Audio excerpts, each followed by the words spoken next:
Hello guys, আসসালামু আলাইকুম। বাংলাদেশের খেলা দেখে কি আপনি অনেক বেশি হতাশ? তারা কি আপনার মনে অনেক বেশি কষ্ট দিয়েছে? তো আজ চিন্তা করেন না, আজকের ভিডিওতে আমি আপনাদেরকে বাংলাদেশের খেলা দেখার 10টি উপকারিতা সম্পর্কে বলবো, যা শুনলে আপনার বাংলাদেশের খেলা দেখার আগ্রহ আরও বেশি বেড়ে যাবে। তো ভিডিওটি শুরু হওয়ার আগে প্লিজ সাবস্ক্রাইব করে দিন এবং এমন আরও খেলা বিষয়ক, ফুটবল, ক্রিকেট রিলেটেড আরও খেলা এবং ফানি কন্টেন্ট পেতে এখনই সাবস্ক্রাইব করে দিন আমার চ্যানেলটি এবং ভিডিওটি ভালো লাগলে লাইক করবেন এবং শেয়ার করবেন। তো চলুন ভিডিওটি শুরু করি।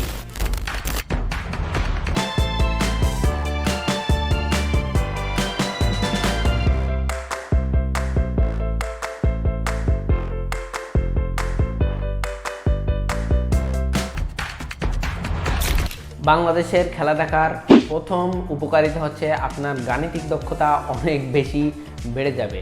কারণ কোনো একটি টুর্নামেন্ট শুরু হওয়ার আগেই আমাদেরকে হিসাব করতে হয়, যদি আফগানিস্তান হারে তাহলে এইটা হবে, যদি শ্রীলঙ্কা জেতে তাহলে এইটা হবে, যদি বাংলাদেশ নেদারল্যান্ডসের কাছে হারে বা বাংলাদেশ যদি আফগানিস্তানের কাছে জেতে বা শ্রীলঙ্কার কাছে হারে তাহলে এইটা হবে, এই সেই হবে। এই গাণিতিক হিসাব করতে করতে আপনার অনেক বেশি গাণিতিক দক্ষতা বাড়বে। দ্বিতীয় উপকারিতা হচ্ছে বাংলাদেশের খেলা দেখলে আপনি অনেক বেশি চাপ সামলানো শিখবেন।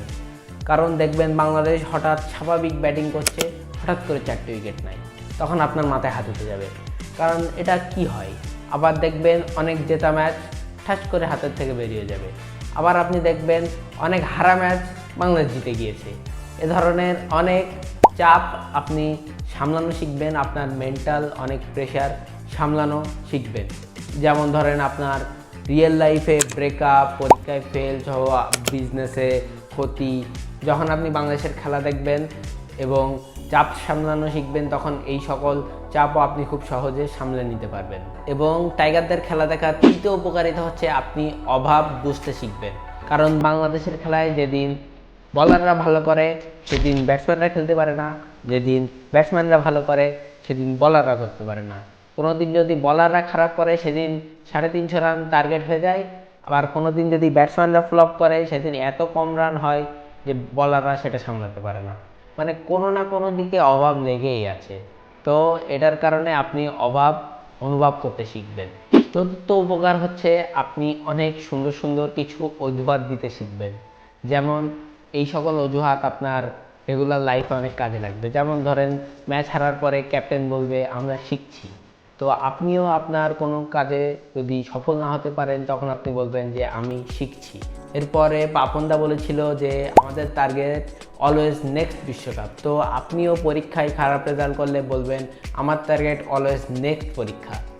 তো এমনই এছাড়াও বাংলাদেশের ক্যাপ্টেনরা হারার পরে বলে যে 20-25 রান কম হয়েছিল, তো আপনিও তখন রেজাল্ট খারাপ করলে A+-এর 20-25 নাম্বার কম থাকলে আপনিও তখন বলবেন A+-এর থেকে মাত্র 20-25 নাম্বার কম হয়েছিল। তো এই সকল অজুহাতও আপনি দিতে শিখবেন। পঞ্চম উপকারিতা হচ্ছে আপনার বাংলাদেশের খেলা দেখে অনেক সময় বাঁচবে। কারণ একটি ওডিআই ম্যাচ 50 ওভারে খেলা হতে প্রায় 4 ঘন্টার মতো টাইম লাগে, কিন্তু বাংলাদেশ কখনোই 50 ওভার খেলতে পারে না, যে কারণে আপনার 4 ঘন্টার ম্যাচ 3 ঘন্টা, 2.5 ঘন্টায় শেষ হয়ে যায়। তো এখানে আপনার অনেক বেশি সময় বাঁচবে, যে 1-1.5 ঘন্টা রিলস থেকে আপনি আপনার জীবনকে আরও কয়েকশো গুণ ধাপ এগিয়ে নিয়ে যেতে পারবেন। ষষ্ঠ উপকারিতা হলো আপনি বাংলাদেশের খেলা দেখলে সিনেমা দেখার মতো স্বাদ পাবেন। কারণ থ্রিলার, কমেডি, ট্র্যাজেডি বাংলাদেশের খেলায় লেগেই আছে। কারণ কখনো কখনো বাংলাদেশ এমন এমন ম্যাচ জিতে যায় যা কখনো জেতাই সম্ভব ছিল না, আবার কখনো কখনো এমন এমন ম্যাচ হেরে যায় যা কখনো হারাই সম্ভব ছিল না, তাও বাংলাদেশ হারে এবং জেতে, এটাই থ্রিলার। এবং কখনো কখনো বাংলাদেশ এমন বাজেভাবে হারে, এমন হাস্যকরভাবে হারে যে আপনি হাসতে বাধ্য হবেন, এটাই হচ্ছে কমেডি। আর ট্র্যাজেডি তো লেগেই আছে বাংলাদেশ ক্রিকেটে। সো বাংলাদেশের খেলা দেখে ষষ্ঠ উপকারিতা হচ্ছে আপনি বাংলাদেশের খেলা দেখে সিনেমার অনেক ফ্লেভার পাবেন। এরপরে সপ্তম উপকারিতা হচ্ছে আপনার কোনো মান সম্মান হারানোর ভয় থাকবে না। কারণ বাংলাদেশের খেলা দেখতে দেখতে আপনার কোনো মান সম্মানই থাকবে না। যেমন বাংলাদেশের প্রতিদ্বন্দ্বী দল হচ্ছে ইন্ডিয়া, পাকিস্তান, আফগানিস্তান, শ্রীলঙ্কা, এদের কাছে বাংলাদেশ কখনোই খুব সহজে জিততে পারে না। বাংলাদেশের অবস্থা খুবই করুণ হয়ে যায়, যে কারণে তাদের প্লেয়াররা বা দর্শকরা বাংলাদেশকে খোঁচায়। এতে এত পরিমাণে আপনি অপমান সহ্য করেছেন যে এখন আপনাকে আর অপমানই ফিল করানো যায় না। এইটার কারণে আপনার কোনো অপমানই গায়ে লাগে না, এটাও একটি উপকারিতা। পরবর্তীতে অষ্টম উপকারিতা হচ্ছে আপনার ভিতরে থাকা অনেক কাব্যবিদ, অনেক জ্ঞান বেরিয়ে আসবে। কারণ বাংলাদেশের খেলা দেখে আপনার মুখ দিয়ে এমন এমন নতুন নতুন শব্দ বের হবে, খ ব চ বর্গীয় বিভিন্ন খারাপ খারাপ এবং বিভিন্ন ভালো ভালো শব্দ আপনার মুখ থেকে বের হবে, যা দেখে যা শুনে লোকে আপনাকে মারতেও পারে মাঝে মধ্যে। সাবধানে বলবেন, যেগুলো আপনার ভিতরে আছে কিন্তু আপনি জানতেন না, এগুলো আপনার মুখ থেকে অটো বেরিয়ে আসবে। এটাই হচ্ছে প্রতিভার বিকাশ করছে বাংলাদেশের খেলা দেখে আপনার। সো বাংলাদেশের খেলা দেখার এটা হচ্ছে অষ্টম উপকারিতা। এরপরে নবম উপকারিতা হিসেবে আপনি অনুমান এবং ভবিষ্যৎ সম্পর্কে জ্ঞান নিতে পারবেন। কারণ আপনি জানেন বাংলাদেশের খেলা যারা নিয়মিত দেখে তারা কখন বাংলাদেশের কোন ব্যাটার আউট হবে এবং কোন ব্যাটার কখন ছয় খাবে, কত রান দিবে। সো এভাবেও আপনার ভবিষ্যৎ নিয়ে অনুমান খুব প্রখর হবে। এবং আমার ভিডিওর সর্বশেষ উপকারিতা, দশম উপকারিতা হচ্ছে বাংলাদেশের খেলা দেখলে আপনি আপনার স্কুল জীবনের নস্টালজিক ফিল আবার পাবেন। কারণ আপনি আপনার স্কুল জীবনে শিক্ষা সফরে যেতেন 1-2 দিনের জন্য, বাংলাদেশ শিক্ষা সফরে যায় 1 মাসের জন্য। সেখানে গিয়ে আপনারা কোনো শিক্ষা না পেলেও খাওয়া দাওয়া করে ঘোরাঘুরি করে চলে আসতেন।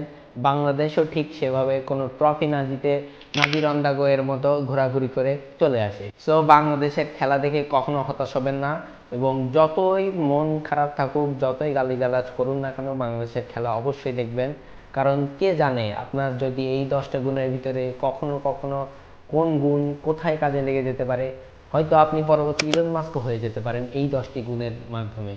সো বাংলাদেশের খেলা দেখা কখনোই ছাড়বেন না এবং এরকম আরও সুন্দর সুন্দর বাংলাদেশ খেলা রিলেটেড এবং ক্রিকেট, ফুটবল সহ আরও অনেক ফানি এবং অন্যান্য কন্টেন্ট দেখতে এখনই সাবস্ক্রাইব করুন আমার চ্যানেলটি। এবং যদি আপনি ফেসবুক থেকে দেখে থাকেন তাহলে ফলো করুন আমার পেজটি এবং লাইক করে কমেন্ট করে জানিয়ে দিন আপনি কোথা থেকে দেখছেন এবং কোন উপকারটি বাংলাদেশের খেলা থেকে আপনার হচ্ছে। আর বাংলাদেশের এই 10টি উপকার সম্পর্কে আপনি আরও সকলকে জানিয়ে দিন।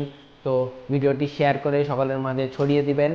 তো দেখা হবে পরবর্তী কোনো ভিডিওতে নতুন কোনো টপিক নিয়ে। আসসালামু আলাইকুম।